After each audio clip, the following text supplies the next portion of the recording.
dikabulkan Allah Subhanahu wa taala. Amin ya rabbal alamin. Yang sama-sama kita muliakan dan dimuliakan oleh Allah Subhanahu wa taala para sesepuh, bini sepuh, tokoh masyarakat, wabil khusus kepada sahibul majlis yaitu Guru Haji Burhanuddin, yang mana saat ini kita bersama-sama berada dalam genangan ampunan Allah Subhanahu wa taala, dalam genangan rahmat Allah Subhanahu wa taala, tidak lain karena sebab beliau sekeluarga. Kita mintakan kepada Allah Subhanahu wa taala dengan berkat kemuliaan Nabi Muhammad sallallahu alaihi wasallam dan dengan berkat kemuliaan para habaib, para wali-wali Allah Subhanahu wa taala yang arwahnya hadir di malam hari ini, mudah-mudahan Bapak Haji Guru Burhanuddin beserta keluarga diberikan panjang umur oleh Allah Subhanahu wa taala, diberikan kesehatan oleh Allah Subhanahu wa taala, segala penyakitnya disembuhkan oleh Allah Subhanahu wa taala, segala urusannya dimudahkan oleh Allah Subhanahu wa taala, segala hajatnya dikabulkan oleh Allah Subhanahu wa taala, diluaskan rezekinya oleh Allah Subhanahu wa taala, ditentamkan kehidupannya oleh Allah Subhanahu wa taala, diselamatkan oleh Allah Subhanahu wa taala di dunia hingga di akhirat. Amin ya rabbal alamin. Bismillahirrahmanirrahim. Idza aradallahu bi'abdihi al-khaira ajjala lahu al-'uqubata fid dunya wa idza aradallahu bi'abdi asy-syarra amsaka 'anhu bi dhanbi hatta yuwafa bihi yaumal qiyamah. Rawahu at-Tabrani an Ammar bin Yasir. Saya ulangi. Idza aradallahu bi'abdi al-khaira ajjala lahu al-'uqubata fid dunya wa idza aradallahu bi'abdi asy-syarra amsaka 'anhu bi dhanbi hatta yuwafa bihi yaumal qiyamah. Rawahu at-Tabrani an Ammar bin Yasir. Sekali lagi. Bismillahirrahmanirrahim. Idza aradallahu bi'abdi al-khaira ajjala lahu al-'uqubata fid dunya wa idza aradallahu bi'abdi asy-syarra amsaka 'anhu bi dhanbi hatta yuwafa bi yaumal qiyamah. Rawahu at-Tabrani an Ammar bin Yasir. Artinya, apabila Allah Subhanahu wa taala menginginkan kebaikan bagi hambanya, Allah akan segerakan balasan perbuatan dosanya saat di dunia. Dan apabila Allah menginginkan keburukan bagi hambanya, maka Allah Subhanahu wa taala akan menunda azab baginya hingga kelak Allah akan membalasnya dengan sempurna di akhirat.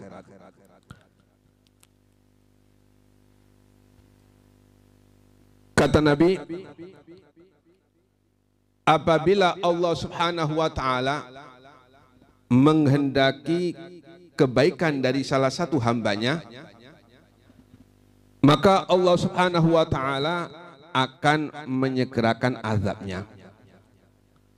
Dahulu di alam arwah kita sudah mengambil kesepakatan dengan Allah Subhanahu wa taala bahwasanya seluruh anugerah-anugerah atau seluruh kenikmatan-kenikmatan yang telah dianugerahkan oleh Allah Subhanahu wa taala kepada kita, apabila kita salah di dalam menggunakannya atau apabila kita gunakan salah satu nikmat Allah Subhanahu wa taala untuk keburukan, maka pasti akan ada balasannya dari Allah Subhanahu wa taala. Maka Allah Subhanahu wa taala menurunkan nabi-nabinya. Allah Subhanahu wa taala mengutus para utusan-utusannya. Allah Subhanahu wa taala menurunkan kitab-kitabnya.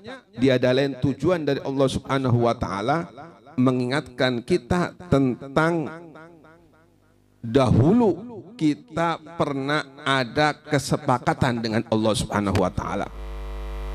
Di antara peringatan Allah Subhanahu wa taala, wattaqu yauman turja'una fi ilallah. Kata Allah Subhanahu wa taala, takutlah kalian di hari yang mana kalian bakal dikembalikan kepada Allah Subhanahu wa taala. Kita semua bakal diproses oleh Allah Subhanahu wa taala. Tidak ada satupun dari nikmat-nikmat yang dianugerahkan oleh Allah Subhanahu wa taala pasti oleh Allah Subhanahu wa taala bakal diproses. Dan kita manusia sering sekali lalai dengan apa yang diperintahkan oleh Allah dan sering berani mengerjakan apa yang dilarang oleh Allah Subhanahu wa taala. Namun kata Nabi, apabila seseorang dikehendaki oleh Allah Subhanahu wa taala menjadi salah satu hamba yang baik, hamba yang bahagia, maka Allah Subhanahu wa taala akan menyegerakan azabnya di dunia sebelum ia kembali kepada Allah Subhanahu wa taala. Maka azab atau musibah ini sebenarnya rahmat dari Allah Subhanahu wa taala. Apapun yang menimpa terhadap diri kita yang kita rasa enggak enak, sumpek, istri suka ngomel, kan sumpek ya, istri suka ngomel, kemudian kadang-kadang rezeki enggak lancar, kadang-kadang anak kurang ajar, kadang-kadang dimusuhi tetangga, kadang-kadang sumpek nggak tahu sebabnya. Ini semua merupakan musibah yang diberikan oleh Allah Subhanahu wa taala, dan itu semua merupakan rahmat dari Allah Subhanahu wa taala. Itu merupakan azab atau musibah yang disegerakan oleh Allah Subhanahu wa taala sebelum kita kembali kepada Allah Subhanahu wa taala. Jadi musibah yang terjadi terhadap orang mukmin ini merupakan rahmat dari Allah Subhanahu wa taala. Makanya Al-Imam Abu Les As-Samarqandi dalam kitab Tanbihul Ghafilin, beliau mengatakan, apabila seseorang diinginkan oleh Allah Subhanahu wa taala untuk menjadi orang yang baik, maka ia pasti akan diberi musibah oleh Allah Subhanahu wa taala. Dalam hadis lain Nabi mengatakan, idza ahabballahu qauman ibtalahum. Apabila Allah Subhanahu wa taala cinta pada seseorang atau salah satu hambanya, pasti bakal diberi musibah oleh Allah Subhanahu wa taala, walaupun musibah tersebut kita anggap remeh.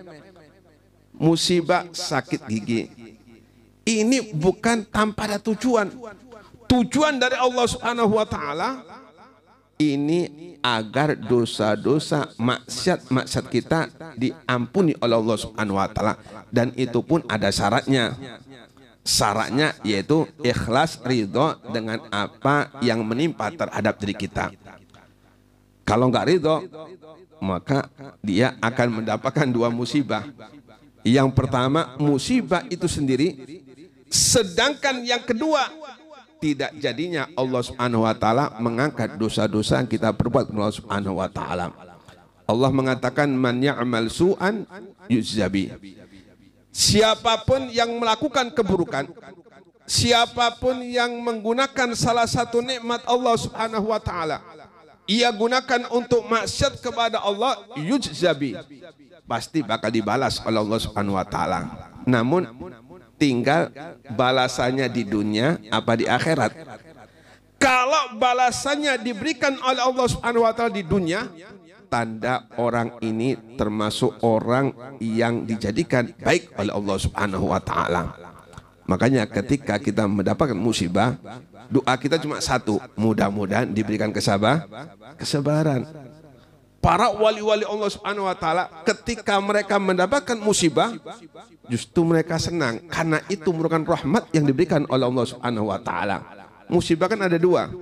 Satu untuk mengangkat derajat, sedangkan satunya untuk mengampuni dosa-dosa yang kita perbuat kepada Allah Subhanahu wa taala. Maka seberat apapun musibah yang menempa kita, segede apapun musibah yang menimpa terhadap diri kita, tidak ada apa-apanya dibandingkan musibah yang diberikan oleh Allah Subhanahu wa taala kepada para nabinya, para kekasihnya. Asyaddul bala al-anbiya tsummal amsal fal amsal. Musibah yang paling besar yang Allah berikan kepada hambanya, yang pertama Nabi. Musibah kita dibandingkan para nabi nggak ada apa-apanya. Sedangkan yang kedua, musibah yang diberikan oleh Allah Subhanahu wa taala setelah nabi, gedenya atau dahsyatnya yaitu para wali-wali Allah Subhanahu wa taala. musibah yang menimpa kita dibandingkan musibah yang menimpa wali-wali Allah Subhanahu wa taala enggak ada apa-apanya. Sering dulu saya cerita Al Habib Ja'far bin Syakhwan As-Sagaf. Beliau setiap hari satu khataman.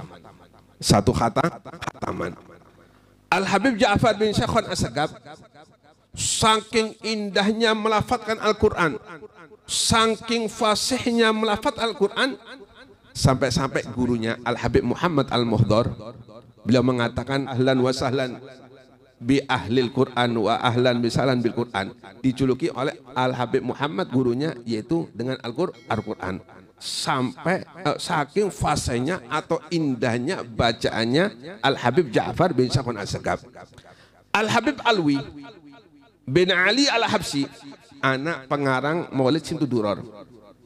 Beliau dalam salah satu kalamnya atau pembicaranya, apabila Habib Alwi ini makmuman dengan Al Habib Ja'far bin Syakhwan As-Sagaf, beliau ngikutin imam atau mazhab yang gak wajib membaca Fatihah apabila sholat jamaah.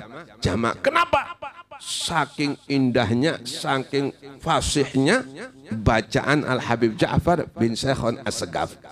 Al Habib Ja'far bin Syakhwan As-Sagaf ini pernah menimpa kepada beliau yaitu sakit tumor, bengkak besar. Ada fotonya, bengkak besar. Suatu ketika datang kepada beliau, wahai Habib, kenapa engkau gak meminta sama Allah Subhanahu wa taala agar penyakitmu ini disembuhkan Allah Subhanahu wa taala?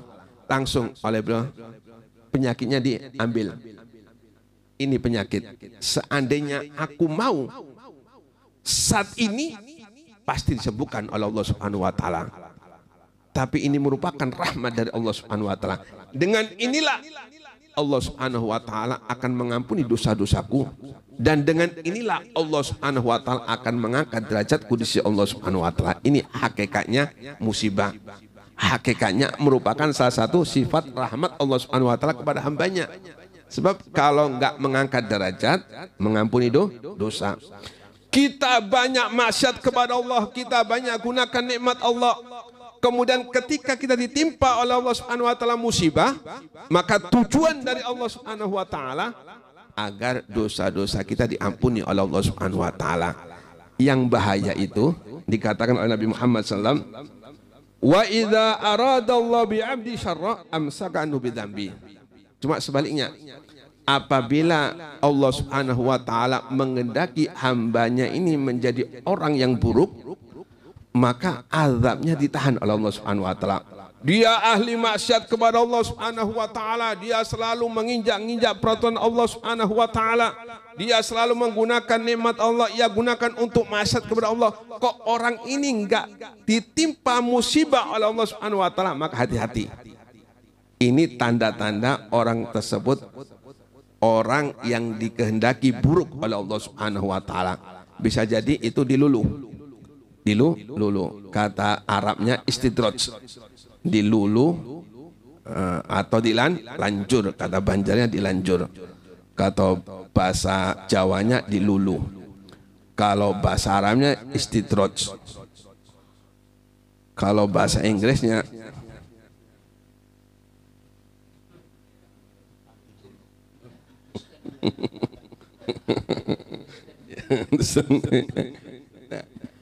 maka bersyukurlah siapapun di antara kita ketika mendapatkan musibah.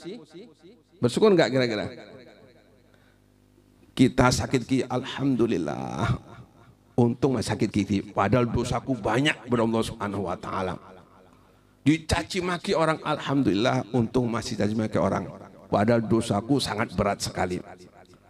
Istrinya rewel, istrinya apa? Ngomel-ngomel terus, alhamdulillah untung masih ngomel-ngomel dibandingkan dosaku kepada Allah Subhanahu wa taala. Uangnya hilang, dibohongi orang, kemudian apa lagi? Didustai orang, ditipu orang. Ini merupakan salah satu rahmat Allah Subhanahu wa taala untuk mengampuni dosa-dosa kita atau untuk mengangkat derajat kita di sisi Allah Subhanahu wa taala. Mudah-mudahan dengan hadis yang singkat ini Allah Subhanahu wa taala memberi hidayah, memberinya kepada kita semua. Dan apabila kita ditimpa musibah sekecil apapun, lebih-lebih berat, mudah-mudahan selalu diberikan kesabaran, keridhaan, keikhlasan semata-mata hanya untuk mencari ridho Allah Subhanahu wa taala. Amin ya rabbal alamin.